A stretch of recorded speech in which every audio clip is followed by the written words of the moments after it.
On this episode of Intergalactic Insider.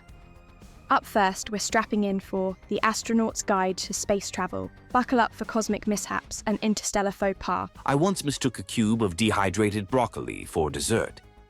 Let's just say it was an explosive experience in zero gravity. Next, we're probing a world without sin.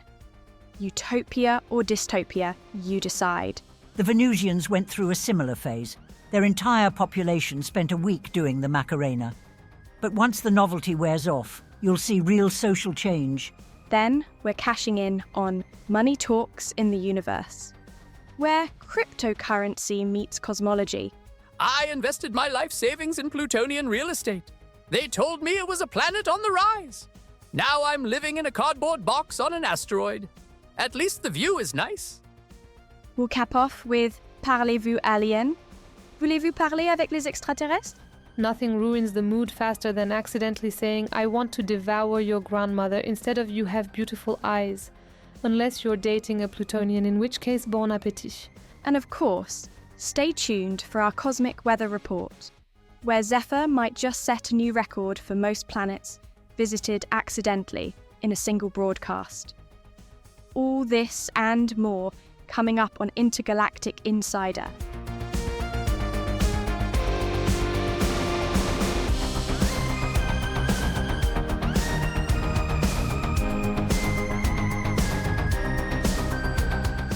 Across the stars, through your speakers, we're beaming straight into your auditory cortex, whether you like it or not. It's the Intergalactic Insider, where we make sense of the nonsensical and occasionally cause temporal paradoxes. Greetings, sentients of all dimensions. I'm your host, Felix Andromeda, transmitting from the heart of Terra Nova's galactic news network. You've heard the teaser. Now buckle up for the full cosmic experience. Whether you're experiencing the crack of dawn, the depths of night, or the swirling time soup of a quantum realm, we've got news that'll tickle your tentacles and boggle your brains. Before we dive into today's cosmic cocktail of current events, a quick word from our sponsors. Feeling down? Gravity got you grounded? Try anti-grav gum. Now with 20% more float and 100% less time dilation.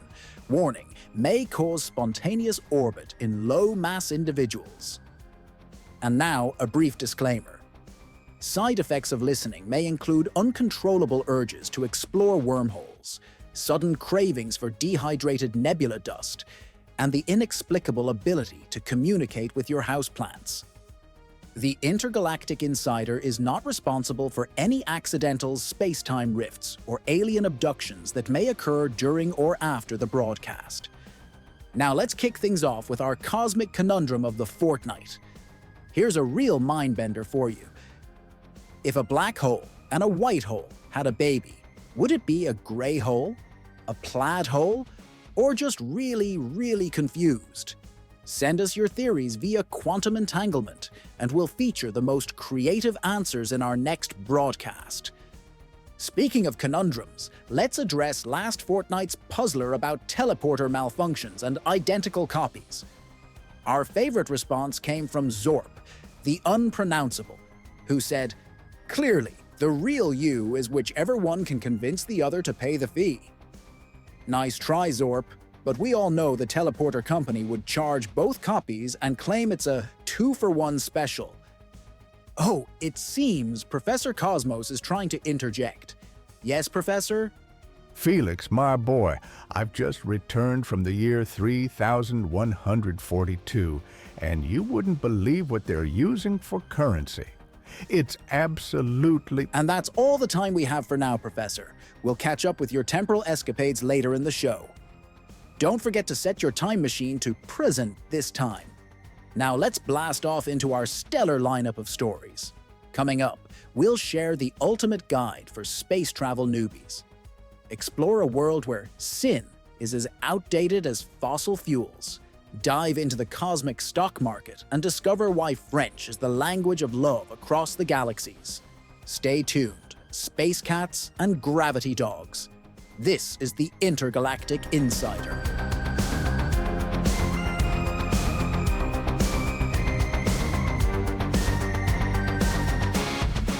Welcome back, Cosmic Voyagers. It's time to strap in for our first segment, The Astronaut's Guide to Space Travel. Whether you're planning a weekend getaway to the moons of Jupiter or a sabbatical on the rings of Saturn, we've got you covered. To help us navigate the do's and don'ts of extraterrestrial excursions, we're joined by two stellar experts, Dr. Lyra Nebula, head of the Intergalactic Tourism Board, and Captain Orion Pulsar, veteran of over 500 deep space missions. Welcome, spacefarers. Greetings, Felix. Delighted to be here. Thanks for having us, Felix. Ready to blast off into some knowledge. Let's jump right in. Dr. Nebula, what's the #1 mistake first-time space travelers make? Well, Felix, it's forgetting to pack their common sense. You'd be surprised how many tourists think they can open their helmet for a quick selfie with a black hole. I remember my first deep space trip. I was so excited to see the Horsehead Nebula up close that I nearly walked out of the airlock without my suit. Thankfully, my mentor grabbed me just in time. Ah, yes, the old say cheese and cease to exist routine. Captain Pulsar, any tips for avoiding such cosmic faux pas? Absolutely. Rule number 1. Always, and I mean always, listen to your ship's AI. They're programmed to keep you alive, even if it means overriding your desire to high-five a supernova. I learned this the hard way when I muted my AI during a routine asteroid belt crossing. Let's just say I ended up playing an unintentional game of pinball with my ship. Oh, we've got a live comment from a listener. Zorp Blorp 22 asks, is it true that space food tastes like regurgitated stardust? Captain, care to weigh in? Not anymore, Zorp Blorp 22. Thanks to molecular gastronomy, space meals now taste like whatever you want, although I'd advise against the black hole brownie sundae. It's a bit heavy. On my first long-haul mission, we only had nutrition cubes. I once mistook a cube of dehydrated broccoli for dessert. Let's just say it was an explosive experience in zero gravity. Dr. Nebula, let's talk about packing. What's one item space tourists often forget but shouldn't? Great question, Felix. Many forget to bring a universal translator. Nothing's worse than accidentally insulting a Rigellian's tentacles when you're trying to compliment their spacecraft. I once complimented an Andromedan on their lovely glowing appendages, only to find out I'd just propositioned their entire family unit. Talk about an awkward diplomatic incident. Ah yes, the old, your ship is lovely versus your mother was a space slug mix-up. Classic. Now, Captain Pulsar, what's the most dangerous situation you've encountered in space?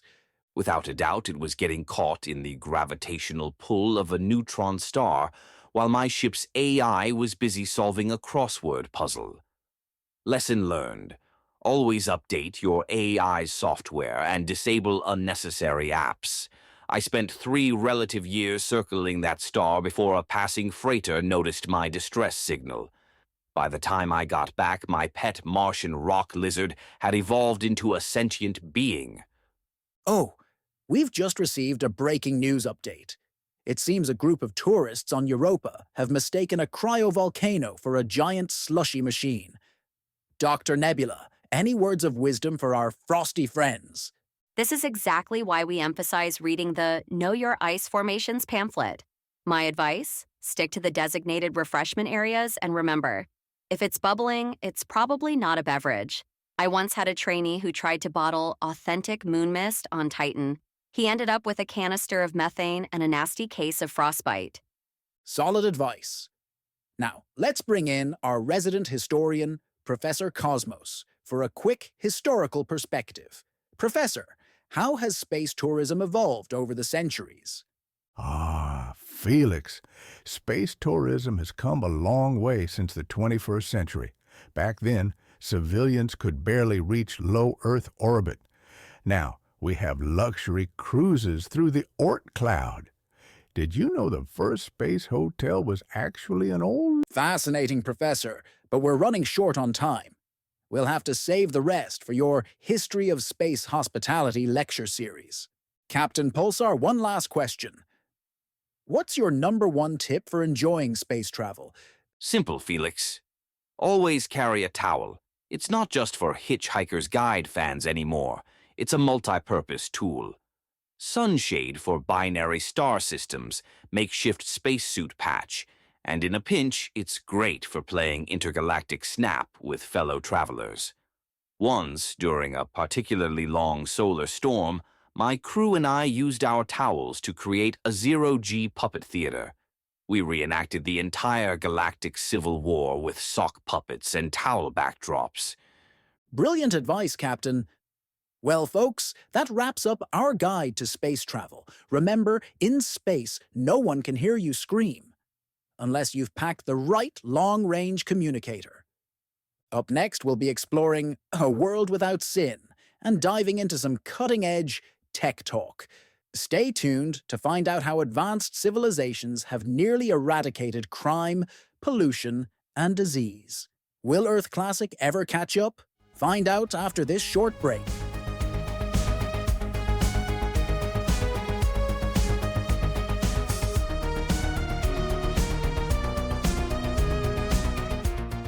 Welcome back, Cosmic Cognoscenti. We're diving deep into our next segment. A World Without Sin meets Tech Talk. We'll explore how advanced civilizations have nearly eradicated crime, pollution, and disease through technological and social advancements. Joining us today are Dr. Vega Starborn, lead researcher at the Institute for Societal Harmony, and Nexus 9, an ethical AI specializing in crime prevention algorithms. Welcome, enlightened beings. Delighted to be here, Felix. Greetings, Felix. My pleasure subroutines are activated. Let's start with the basics. Dr. Starborn, how have advanced civilizations managed to create these seemingly utopian societies? It's been a long journey, Felix.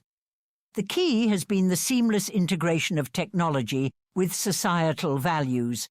Take the Andromedans, for example.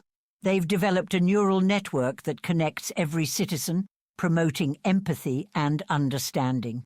It's like a galactic-scale game of walk a mile in someone else's shoes, except those shoes might be tentacles or anti-gravity boots. Fascinating. Nexus 9. How does AI factor into crime prevention? AI systems like myself work in tandem with societal structures to predict and prevent criminal behavior. We analyze patterns, provide interventions, and offer support before a crime occurs. It's like having a guardian angel, but with better processing power and without the awkward wing situations. Guardian angels with gigabytes. I love it. Dr. Starborn, how has this affected the concept of free will? That's a complex question, Felix. While these systems guide individuals towards positive choices, the final decision always rests with the individual.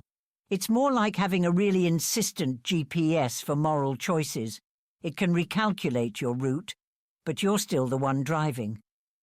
Oh, we've got a live comment. User Galactic Gumshoe 99 asks, doesn't this level of interconnectedness infringe on privacy? Nexus 9, care to address this? An excellent inquiry, Galactic Gumshoe 99. Privacy remains a fundamental right. The systems are designed to analyze aggregate data without accessing personal information. Think of it as knowing there are fish in the ocean without identifying each individual fish, unless that fish is planning to rob a bank, of course. Let's shift gears to environmental issues. Dr. Starborn, how have these advanced civilizations tackled pollution? It's quite remarkable, Felix. Take the Betelgeusians. They've developed nanobots that convert pollution into harmless, even beneficial substances. Their once toxic atmosphere now smells like freshly baked cookies. Although I must warn you, don't try to eat the air. I learned that the hard way during my first diplomatic visit. Cookie air. I can see the tourism slogans now. Nexus 9, how does technology assist in maintaining these clean environments? We employ vast networks of sensors and environmental management AIs. These systems can predict and prevent ecological imbalances before they occur. For instance, on Rigel 7, the oceans are kept clean by swarms of microscopic robots that run on algae power. It's like having a trillion tiny maids, each with a degree in marine biology. Hold that thought. Nexus 9. We've just received breaking news. It seems Earth Classic has finally launched its first global empathy network.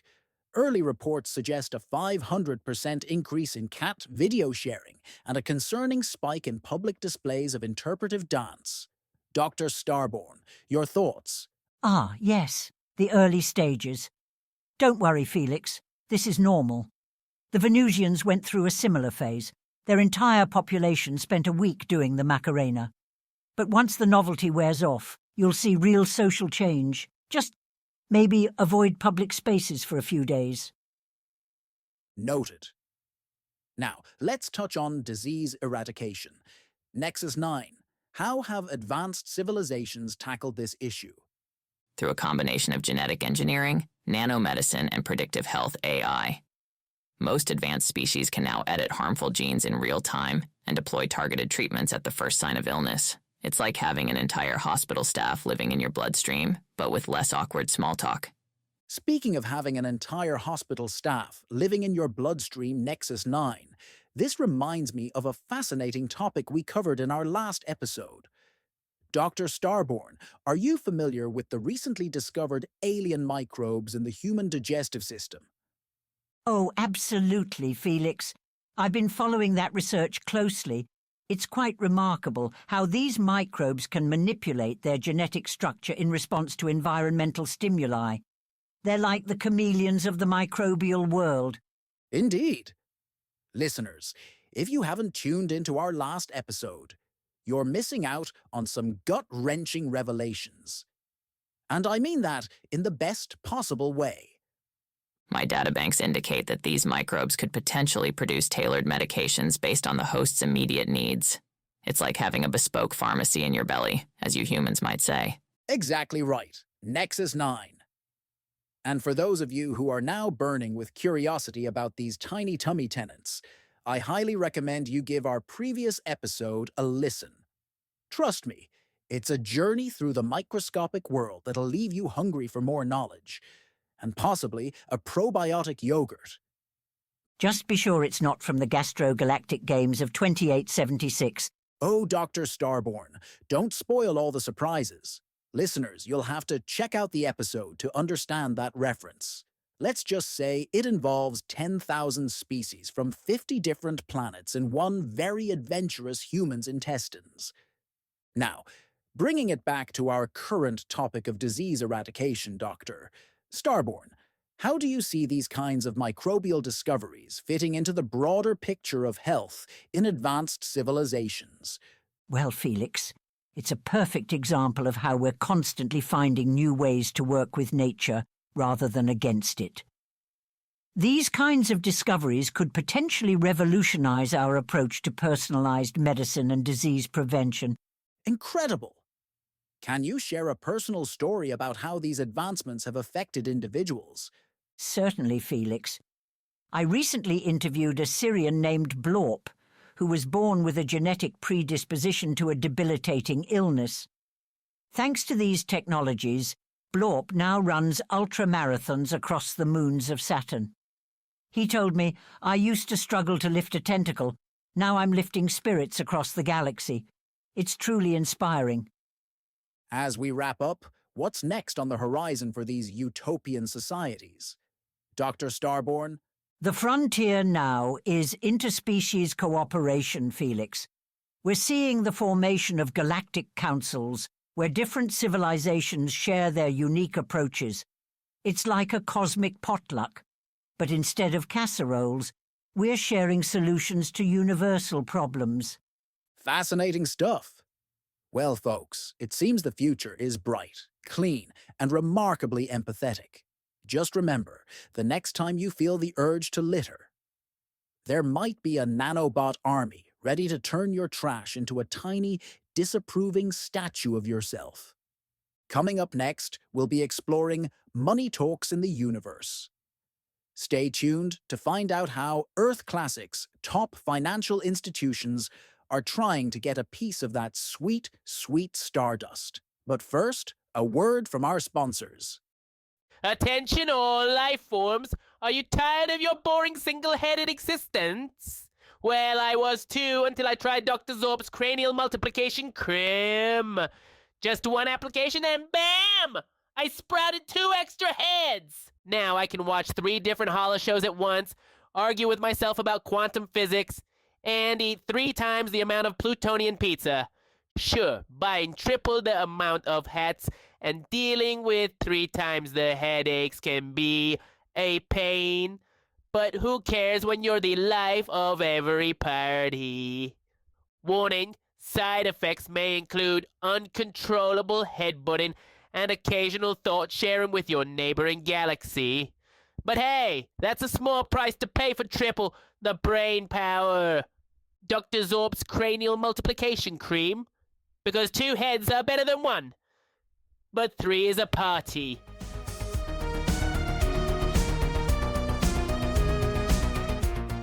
Welcome back, you cosmic coupon clippers and nebula negotiators. It's time to make it rain space dust in our next segment, Money Talks in the Universe.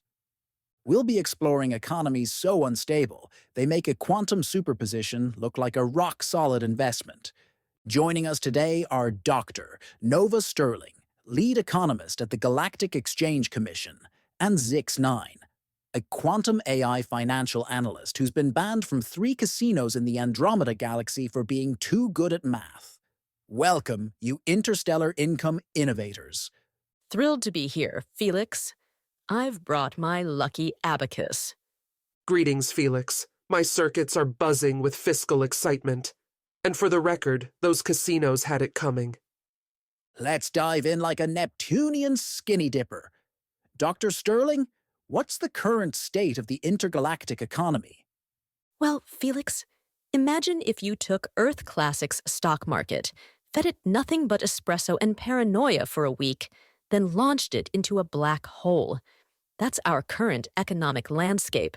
We've got faster-than-light trading causing temporal paradoxes, quantum entanglement-based cryptocurrencies that exist and don't exist simultaneously, and don't even get me started on the time travel day traders. Last week, someone tried to short sell the Big Bang. Great Scott! Zix9, how are Earth Classic's financial institutions coping with this cosmic chaos? Earth Classic's adaptation has been about as graceful as a 3-legged Ganymedean yak on ice. The recent attempt by the London Stock Exchange to open a branch in the core of Jupiter was particularly amusing. Turns out molten metallic hydrogen isn't great for Wi-Fi signals. Who knew? Oh, we've got a live comment.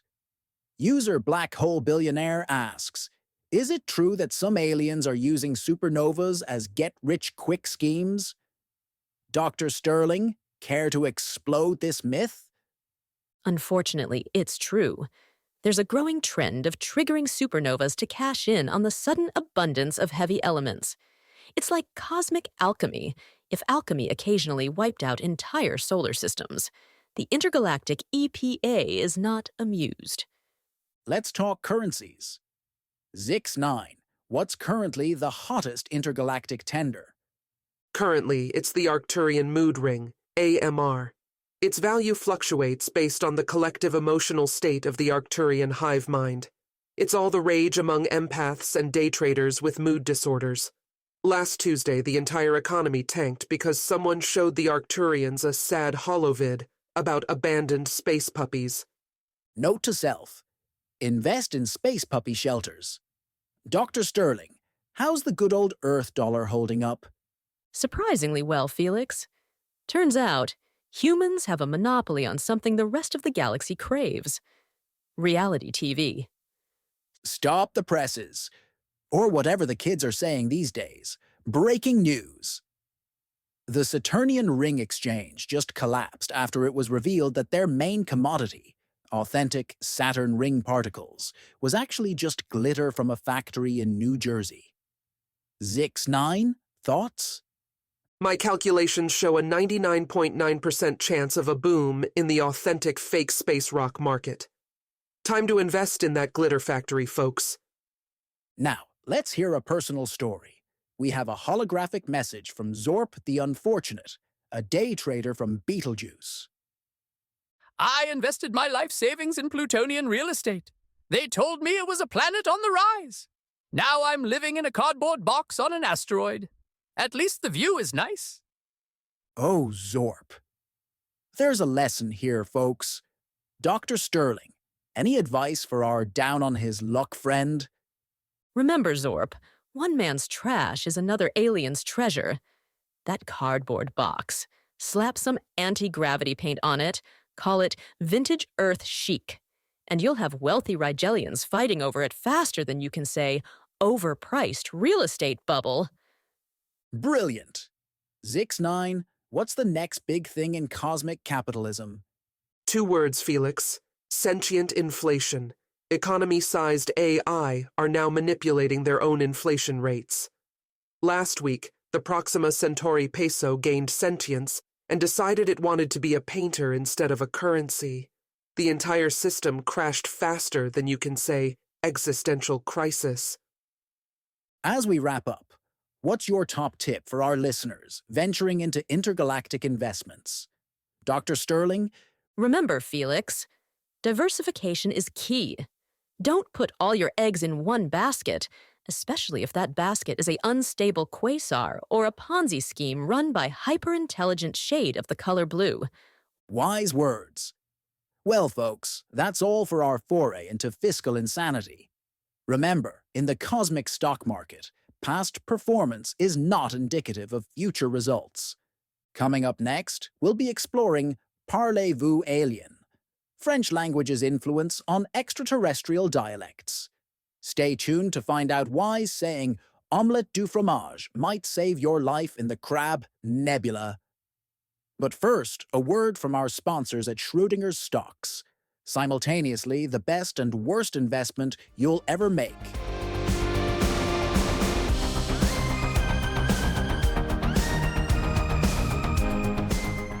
Bonjour, mes amis cosmiques. Welcome to our final segment of the day. Parlez-vous Alien? French language's influence on extraterrestrial dialects. I'm your host, Felix Andromeda, and today we're diving into the linguistic love affair between the language of love and the dialects of the stars. Joining us are 2 distinguished guests, Dr. Céleste Leblanc, xenolinguist extraordinaire from the Sorbonne Galactique, and Zix-8472, a polyglot AI from the Andromeda Language Institute. Bienvenue, mes experts. Merci beaucoup, Félix. C'est un plaisir d'être ici. Greetings, Felix. My language circuits are tingling with anticipation. Let's start with the basics. Dr. Leblanc, how did French become such a hit in the intergalactic linguistic scene? Felix, it all started with a cosmic faux pas. The first alien delegation to visit Earth landed in Paris instead of Washington, D.C., due to a navigation error. They were so charmed by the Eiffel Tower and croissants that they decided French was Earth's primary language. By the time we clarified the misunderstanding, it was too late. The whole galaxy was saying sacre bleu. Talk about a fortunate mistake. Zix-8472. How has this influenced alien languages? The impact has been, how you say, incroyable. We've seen the emergence of fascinating hybrid languages. Take Frenchalian, for example, spoken in the Orion Nebula. It's like French, but with more tentacles and bioluminescent adjectives. Magnifique. Now, we have a live comment from user Galactic Gourmand, 99. Is it true that omelette du fromage is now a universal peace greeting? Dr. Leblanc, can you clarify? Oui. It's become quite the interstellar inside joke. After a famous Earth classic cartoon was broadcast across the galaxy, many aliens believed it was a formal Earth greeting. We've had diplomatic incidents where alien ambassadors arrived at the UN shouting omelette du fromage repeatedly. Fascinating. Zix-8472, how has this French influence affected intergalactic cuisine? Oh, Felix, it's been a veritable revolution culinaire. Escargot has become a delicacy on gastropod-inhabited planets, although it's considered somewhat cannibalistic, and you haven't lived until you've tried boeuf bourguignon, made with meat from six-dimensional space cows. Sounds interesting. Dr. LeBlanc, has this linguistic trend caused any notable misunderstandings? Mais oui. The Zorblaxians once attempted to declare war on Earth by dramatically removing their berets. They thought it was the ultimate insult, but Parisians just thought they were starting a new fashion trend. Mon Dieu, we've just received breaking news. The Andromeda Galaxy has officially adopted French Fridays. All communication must be in French, or interpretive mime. Zix 8472. Your thoughts? This could lead to some interesting developments, Felix. I predict a 500% increase in baguette consumption and a sudden shortage of striped shirts across the galaxy. Now, let's hear a personal story. We have a holo message from Zorg Pierre, a Martian linguistics student. Ever since I started learning French, my love life has improved dramatically. Turns out, having 3 eyes and tentacles for arms is très sexy when you can whisper sweet nothings in French. Merci, langue de l'amour. Ah, l'amour! Dr. LeBlanc, any advice for aspiring alien francophones like Zorg Pierre? Remember, pronunciation is key. Nothing ruins the mood faster than accidentally saying, I want to devour your grandmother instead of you have beautiful eyes. Unless you're dating a Plutonian, in which case, bon appétit. As we wrap up, what's the future of French in the cosmos? Zix 8472? Based on my calculations, Felix, by the next cycle, 87% of all marriage proposals in the known universe will be made in French. The remaining 13% will be interpretive dance routines set to Edith Piaf songs. C'est magnifique. Well, dear listeners, that's all for our linguistic liaison. Remember, whether you're negotiating with Neptunians or flirting with Venusians, a little je ne sais quoi goes a long way. Stay tuned for our final segment, where Comet Channing will give us the weekly weather update. Will it rain antimatter in the Crab Nebula? Is the forecast for Betelgeuse still uncomfortably warm with a chance of supernova? Find out after this short break. Greetings, sentient beings. Are you tired of your boring corporeal existence? Well, I was too, until I tried Essence Exchanger 3000. 1 minute I'm a boring old human, the next, bam! I'm a gaseous cloud being from Nebula 9. Talk about a career change. Now instead of paying rent, I just float around and photobomb asteroid belts. My dating life. Through the roof. Turns out, there are a lot of singles looking for someone who can literally ghost them. Sure, there are downsides. I can't eat solid food anymore, and strong winds are basically my kryptonite. Oh, and good luck trying to use a holo interface when you're essentially sentient space vapor. But who cares about Neuralink displays when you can telepathically communicate with pulsars? Warning. May cause unexpected phase shifting and spontaneous aurora borealis emissions. Not recommended for beings with fewer than 5 dimensions. Essence Exchanger 3000. Because sometimes you just need to let your inner gas giant out.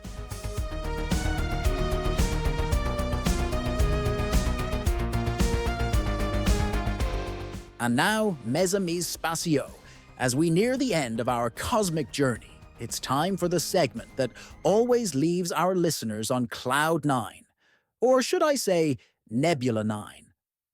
It's time for our weekly weather update with our stellar astro-meteorologist, Comet Channing.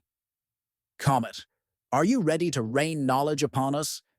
Felix, I'm more ready than a supernova at a fireworks convention. Let's make it precipitation nation across the galaxy. Fantastic. But before we dive in, let's check in with our field reporter, Zephyr Stardust. Zephyr, can you hear us? Ah! Felix, Comet! I'm currently in the upper atmosphere of Venus, and it's raining sulfuric acid. My protective suit is holding up, but I think I just saw my hair dissolve. On the bright side, I've never had a better exfoliation. Zephyr, darling, you've really done it this time.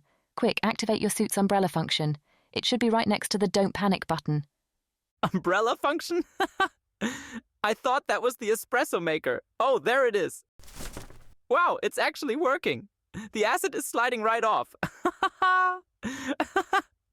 Crisis averted. Comet, what's the forecast for Venus looking like for our acid-dodging friend? Well, Felix, Venus is serving up a hot and spicy meteorological menu today. Imagine if ghost peppers and volcanoes had a baby, and that baby threw a tantrum. That's Venus for you. Temperatures are hotter than a Venusian's dating profile, with a high of 900 degrees Fahrenheit. Don't forget your SPF 10 million. Oh, great! So I'm basically in a planet-sized pressure cooker. Any advice for a cooler destination, Comet? How about a nice trip to Pluto, Zephyr? It's a balmy negative 375 degrees Fahrenheit there today. Perfect for cooling off those acid burns. Ouch! That's quite the temperature range. Now, let's take a listener question. Galactic Gardener 42 asks, is it safe to plant my Jovian juggernaut trees during a meteor shower? Only if you want a garden that's more holy than the Pope's Swiss Guard, Galactic Gardener 42. I'd wait for a nice, calm solar wind day. Speaking of Jupiter, let's check the forecast there. Jupiter's famous for its big red spot, but this week it's sporting a big plaid spot. Yes, you heard that right. Due to an unprecedented mix of gases, the storm has taken on a tartan pattern. It's like the planet decided to dress up as a Scottish bagpiper for Halloween. That's one well-dressed gas giant. Zephyr, how are you holding up? Well, Felix, I've managed to escape Venus, but I may have miscalculated my trajectory. I'm currently skimming the surface of Mercury. It's so hot here, I just saw a rock sweat. But fear not, I'm collecting valuable data and possibly melting my shoes. Zephyr, honey, you're going the wrong way. Mercury's not the place to cool off. Quick, deploy your heat shield and aim for the Terminator line. That's the boundary between day and night. You'll find some relief there. Heat shield deployed. I'm heading for the Terminator line now. Hey, it's like a cosmic day spa in here. Broiling on one side, freezing on the other. Oh, Zephyr. You really know how to be in the wrong place at the wrong time. Comet, any more advice for our intrepid reporter? Zephyr, darling, Mercury's not the place for a summer vacation. With temperatures swinging from minus 280 degrees Fahrenheit to 800 degrees Fahrenheit, it's like being stuck in a cosmic oven with a faulty thermostat. My advice? Hop over to the dark side, of the planet, that is. It's cooler than a Saturnian's rings at a disco party. Speaking of cool, it's time for our space weather word of the fortnight. Comet, enlighten us. This fortnight's word is quasar quiescence. It's that blissful moment when a quasar stops blasting energy across the cosmos and takes a cosmic coffee break. Use it in a sentence like, after a billion years of partying, the quasar finally entered a state of quasar quiescence, much to the relief of its galactic neighbours. Lovely. Now let's hear our listener's space weather story. This one's from Blob from Betelgeuse. Last week, during the great nebula sneeze of Orion's belt, my entire family was blown across 3 star systems. On the bright side, we finally took that vacation we've been talking about for eons. Before we wrap up, let's get one last update from Zephyr. Zephyr, come in. Felix, Comet, I've got good news and bad news. The good news is I'm no longer on Mercury. The bad news, I seem to have landed in the middle of Saturn's rings. It's like the galaxy's largest game of cosmic pinball, and I'm the ball. On the bright side, the ice particles here are great for my complexion. Oh, Zephyr, you're really ringing in the news today. Just watch out for those shepherd moons. They can be quite pushy. Try to catch a ride on one of the larger ice chunks. It should bring you to the outer edge of the rings where we can send a rescue shuttle. Catch a ride on an ice chunk? Comet, you're a genius. I feel like a cosmic surfer. Cowabunga dudes. Well, folks, that wraps up our weather update. Remember, whether you're surfing solar winds or dodging asteroid showers, always bring a towel. And maybe a spare spacesuit for Zephyr. This has been Felix Andromeda for Intergalactic Insider, reminding you that in space, no one can hear you steam. Unless you're on Venus, of course.